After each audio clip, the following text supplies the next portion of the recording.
पखाल दिवस रही प्रत्येकटी ओडियांकर भावना सहित आवेग सहित एवं खाइबार इमोशन सहित पखाल जड़ित प्रत्येकटी ओडियांक हांडीशालू नहीं श्रीमंदिर पर्यंत एवं 5 स्टार होटेल पर्यंत आज सबुठी पखाल दिवस पालन करा जाउछि एवं प्रतिटी ओडिया घरे हांडीशाल प्रत्येक दिन पखाल लोक मैंने खाई था विशेषकर पखाल दिवस को विश्व स्तर में परिचय सृष्टि करने 2015 मसीह मार्च 20 तारिख में पखाल दिवस पालन कराए। भुवनेश्वर गोटे जगार अच्छी आप देखिपे सकालू सकालू पखाल खाइबा लोकंर आरंभ हो गलानी कारण पखाल खाइबा गोटे निर्दिष्ट समय न थाए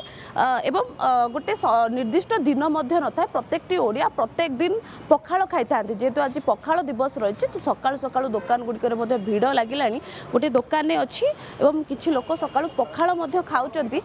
सेमानकर मध्ये प्रतिक्रिया नबाकू चेष्टा करबा। भाई ना आपण सबुदिन पखाळ खांती ना आज पखाळ दिवस ସେଥିପାଇଁ नहीं 3-4 वर्ष होला एठी खाइबाटा 3-4 वर्ष खंडे हबो आ मु तो कल्पनाठी रहूची आ जते बेले सकाळे टाइम मिले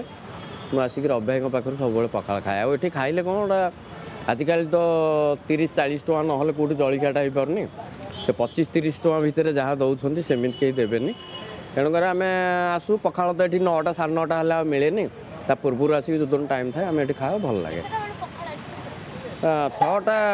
सकाल 6टार भी लोक ये वेट करके था जेहेतु ये गोटे श्रमिक मैंने ये स्टाण्ड पाखापाखि रहती समस्ते आटे 6टा 6:30 आम देखू ये पखाल 9टा भितर 8:30 भितर पखाल शेष हो जाए। पखाल भितर गोटे भजा दौरान परिवा मिसिची आ गोटे आलू चटणीटे दौरान आ बड़ी चूरा आ खटा टिके देइछंती आ पकड़ी